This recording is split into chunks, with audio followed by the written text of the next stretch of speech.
Welcome to Upticks. I'm Jake Falcon. And I'm Corey Bittner. We're the founders of Falcon Wealth Advisors and your co-hosts for Upticks. Today's our 46th episode, Why Not to Hire an Advisor. We're going to talk about why you shouldn't hire a financial advisor, emerging market stocks, and questions worth asking.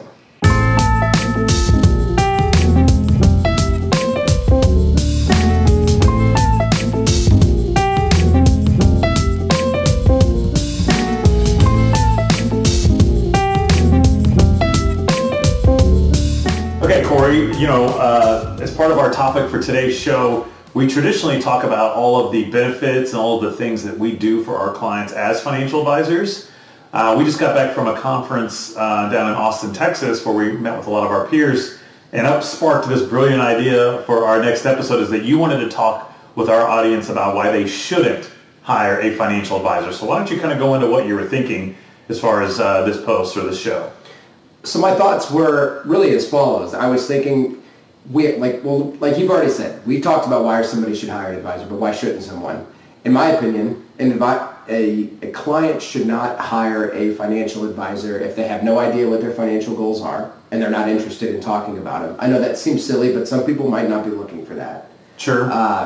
They shouldn't hire a financial advisor that if they want to own products, or at least in my opinion, they shouldn't own a financial advisor if they want to, or they shouldn't hire a financial advisor if they want to own mutual funds or exchange-traded funds. Because why is that? Maybe even annuities. Because there's another layer of fees involved with hiring an advisor. But what if the advisor helped them with planning? I suppose it depends on how that advisor gets compensated. Because I, again, would argue that you shouldn't be paying a financial advisor an asset management fee if they're just turning around and investing your money in products that are charging you an asset management fee. So I think what your issue is more about how the advisors are behaving versus who shouldn't use it. And when I hear who shouldn't use an advisor, I hear maybe somebody who wants to do it themselves. Oh yeah, yes. So if you want absolutely. if you want to wake up, every day, every business day, and monitor the markets and make unemotional decisions based on market movements, I don't think you should be using an advisor. I think someone that maybe is interested in running their own spreadsheets and modeling and running their own financial plan would need an advisor. But I think if somebody wants to invest products, I get what you're saying, but I still think they need an advisor. Again, maybe they don't need to go through that advisor to buy the products, but I still think that's somebody that's looking for, if they're looking for financial advice, they certainly can get that. They might just not use the product. So what else were you thinking regarding this, now that I've kind of switched it a little bit? No, that's a fair point, and I think I would concede to that and agree with you. All right. I think what sort of prompted this thought was, obviously, like you said, talking with a lot of other peers. There was something that I watched on the internet recently where somebody was talking about why you shouldn't invest in a certain asset class. And they were talking about Bitcoin and cryptocurrency, which is a whole other deal that we've kind of touched on briefly before. But it got me to thinking, okay, if someone who advises someone on why they should or shouldn't buy a cryptocurrency, got me thinking, well, why would, if we're advisors, when would we tell somebody you don't need a financial advisor or you shouldn't hire one? Yeah, so when you brought up that topic, this is what kind of came to mind to me. Is that also somebody probably shouldn't be using an advisor if they want to drive the decision-making process. Yes. So again, if you wanted to make your own investment decisions or your own planning decisions, and even though maybe somebody else can give you an opinion, but you ultimately wanted to have the final say, probably wouldn't pay to have an advisor at that point. In other words, if you wanted, or if I would argue too, also maybe, if you wanted to, and I don't know if argue is the right word, but if you are interested in, trying to time the market, I suppose there might be some financial advisors out there that claim that they can do that, or that they might want to try to do that on your behalf. But the reality is, to your point, if you're not going to fully embrace the advice that an advisor is going to give you that you're going to pay them for, you probably shouldn't pay one. Right. And in my opinion, an advisor does three things very well. At least that's what we try to do at Falcon Wealth Advisors. Is one, we try very hard to have a relationship with our clients. We don't view our clients as transactional, but as an ongoing dialogue where we have a relationship. So our clients don't wait 6 months to talk to us. They call us in between meetings, or they email us, or they text us when they have a question or they need something. So that's very important to us that we have a relationship. Two is we do run financial plans, right? And so we help them make good informed decisions. But again, we don't ultimately run this as a dictatorship. It's a dialogue like I talked about. And so, but we are a goals-based practice, meaning every client, or most every client, not all of them, have financial plans. And then three, we particularly don't believe in using products. Other advisors may disagree with us, and that's fine. But for our clients, we're looking to go direct to market, and we just buy stocks and bonds outright. So for us, if you don't want all three of those things, you probably shouldn't be working with Falcon Wealth Advisors. I think it's hard for us to speak about other advisors because there are a lot of different ones out there. Yeah. But I think the overwhelming concept here, Corey, what you're trying to get at is that if you're a do-it-yourselfer, you probably shouldn't have an advisor. If you want to do something that might make your advisor uncomfortable, you probably shouldn't have an advisor which is trying to time the market or something. But again, it's a relationship, and you want to just be very upfront with your advisor. Say these are my expectations, yes, and that advisor may or may not be willing to meet those expectations. And you know what? That's fine. Yep. We've taken that very seriously. That we're not for every client. We don't. That's a really good point. Yeah, we don't want clients that shop us on price either. We're not going to be the cheapest advisors in town, and that's fine. We're not looking to do that. We're also not the most expensive. Right. But so price is something. If you're looking for the cheapest thing out there, there's some very inexpensive advisors out there. But I personally feel you get what you pay for it. So if you're going to go shop an advisor purely on cost, you got to recognize that you're going to be giving up probably some quality when you do that also. And again, we understand that we're not for everybody. Our clients are typically retired, or they're fast approaching retirement, and then we're also working with their children. So typically our clients are in their 50s or older, or in their 20s or in their 30s. And that's really, we have some one-offs, but typically our clients kind of fit that place in their life category. And then again, they're looking for a relationship, somebody that's going to have a financial plan, and then they like us going direct to the market on their behalf. Yep, that's good. I think you tied a bow nicely. I did a much better job of your topic. You did a better job communicating a lot of what I was thinking. So well, good. For your help. You're welcome. You're welcome. I'm happy to help. So I wanted to talk about our second topic today about emerging market stocks and kind of the way that we go about putting emerging market stocks in a portfolio. Why don't you just kind of briefly define what I'm talking about when I say emerging market? Yeah, so typically when it comes to investing internationally, at least for us here in the United States, when we're thinking about investing outside of the United States, generally speaking, countries are going to be, or companies that are based in certain countries are going to generally be defined as either international developed countries and companies or emerging markets, which typically ties more to the size of the economy, or the size of the economy in the country where those companies are based. Why don't you rattle off some examples of some emerging market countries? Yeah, perfect. So Brazil, Russia, India, China, Mexico, believe it or not, Indonesia. The list goes on and on. India, did you list India? Mm-hmm, I did. India's so while it's not necessarily population-based, I think it does have to do with more the economy. Right? Even though China, I'm surprised that they're still considered an emerging market. And believe it or not, that's kind of a, we hear a lot about China in the news nowadays, and it's a fairly highly contested subject matter. The reason that China is considered to be an emerging market is simply because of the inability of, or the residents, their ability to invest outside of China. Interesting. And people here's ability to invest inside of China because they have different share. It's basically they've set their market system up to where they're not going to have to conform to becoming a developed country. So it's more despite contained. The fact that people would say, well, it's the number 2 economy in the world. How is it an emerging market? Gotcha. And a big problem when people are looking to build investment portfolios, whether it's for themselves or frankly even other advisors, it's something called domestic bias. So if you're watching this video or you're listening to this podcast right now, and I want you to think of 3 stocks off the top of your head, and why don't we do this with you, Corey? So just think of 3 stocks off the top of your head, and maybe ones that we don't invest with our clients, and just rattle them off for me. What are the 3 stocks that come to mind first for you? Amazon, Facebook, and Google. Right, and where are all those located? The United States. Yeah, exactly. But the economy on a macro level is very global. Right. And so we work very hard not to ignore China, India, Mexico, Brazil. And so that's what we're getting at. So what we do is we actually do the due diligence and the research, and we go out there and we handpick companies that are based in these emerging market countries.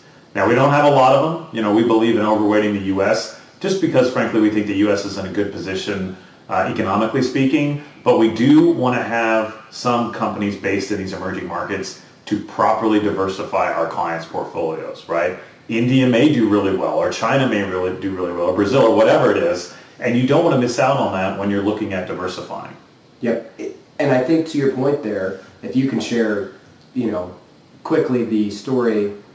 You were telling me that you played golf when you were in Mexico. I did. And there was another advisor that lived in another country. Yeah, he lived in Canada. Yeah, great guy. And you guys were talking, though, about the concept of this home country bias. Yeah, I was actually. Okay. I brought it up. And so because I wanted to know what because he was very similar to us.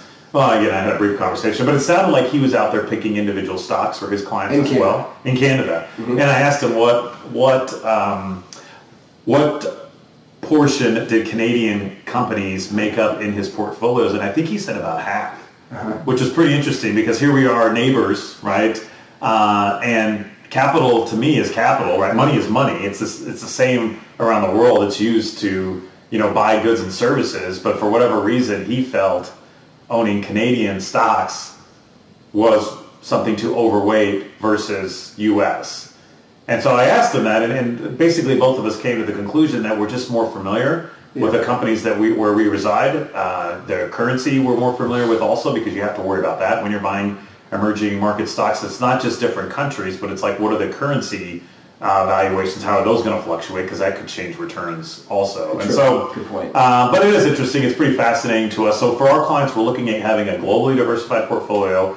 The idea is that we want to be able to take advantage of opportunities to make money in other places besides the U.S. Yep. And ultimately, it also serves as a hedge, or when I say hedge, I mean protector, against the U.S. not doing well.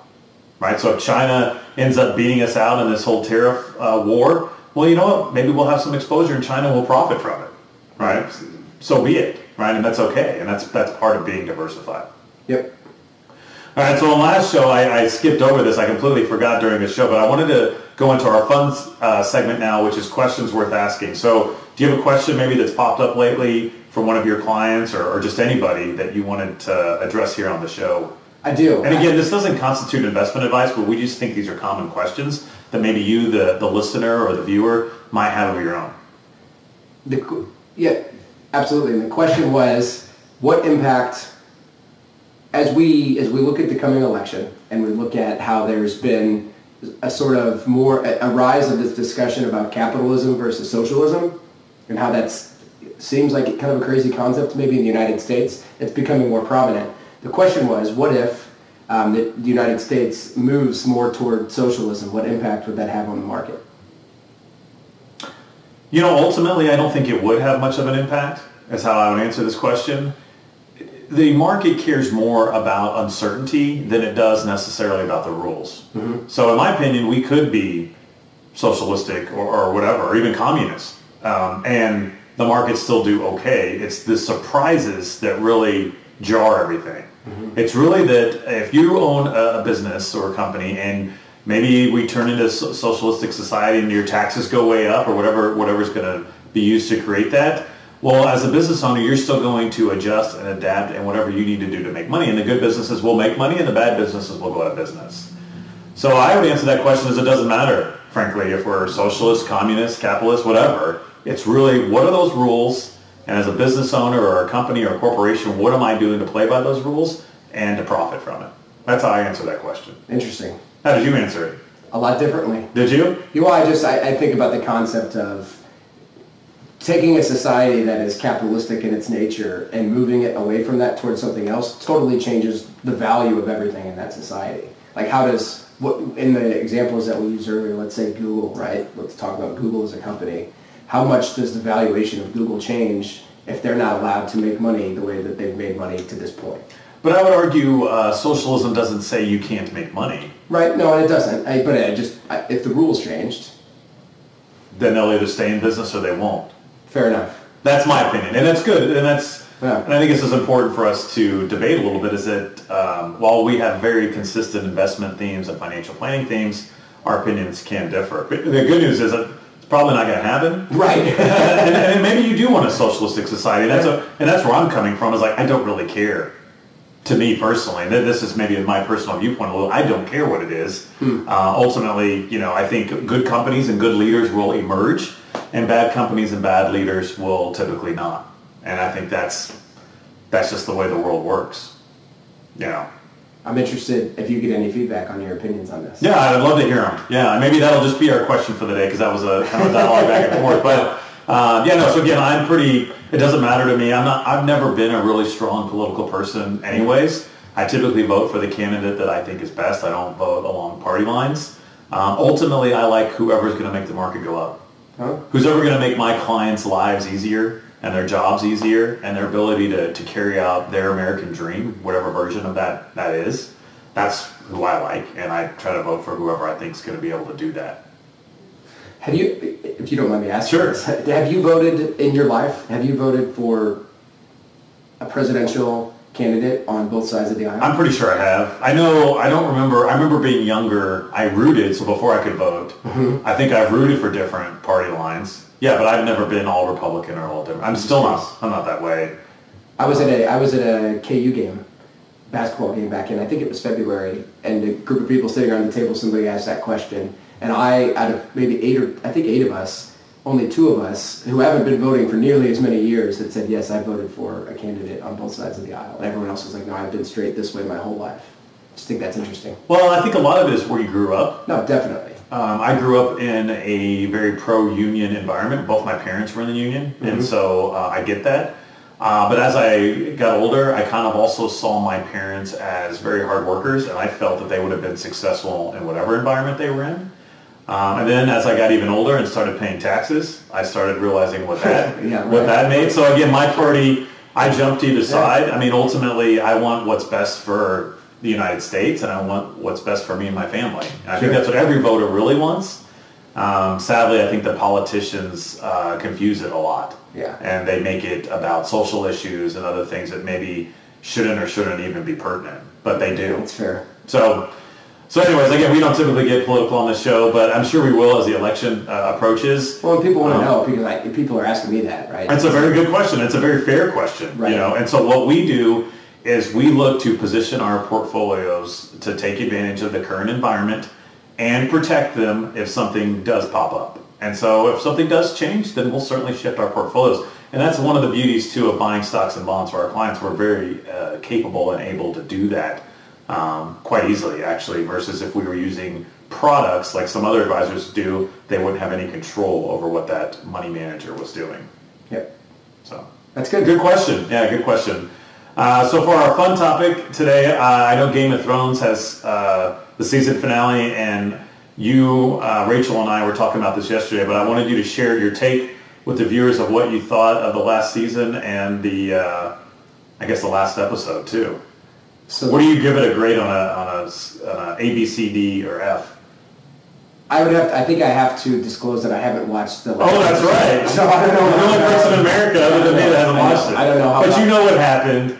You're not. I tried to watch it, but technology issues. We were in Texas. But anyhow, so you haven't seen it, but based on what you've heard, what is your take? I know you already know what happens, and so you watched the rest of the final season. Yeah. And you talk to your peers. All right. So give it a grade. I can't grade it because I haven't seen any of them. The season. So if you had a grade, I just want the whole. Give me a grade on the whole Game of Thrones HBO series. Just one grade, based on what you consumed. This is Corey's opinion. Corey's opinion would be a B+, and it could be an A+ if it wasn't for this last season. Yeah, and I think that's what a lot of people are concluding. So the good news is now that Game of Thrones is over, Corey, you have more time to work. That's right. So less HBO. I have an hour on Sunday nights. That's mine. Wide open. So 8 o'clock Central on Sunday. If you need Corey, he will be available now. You can email him. You can text him. You can call him. When does Billions end? I don't know. But I'm always available, Corey. Yeah, even during Billions. I'll hit pause. Okay. I'll hit pause if I need to hit pause. But anyways, that's all the time that we have for today. Thank you for sharing your thoughts on that. As always, please like and share our content. You can certainly subscribe to this channel. This is our YouTube channel. If you're listening to us on iTunes or Spotify, thank you. You can also find us on all the other various social media platforms. We're on Instagram, we're on Facebook, we're on LinkedIn, and we're on Twitter. And I'm personally out there on Twitter. If you want to follow me, it's Jake Falcon CRPC. And my handle on Twitter is @CoreyBittnerKC. Thanks again for watching, and we hope you all have a great week.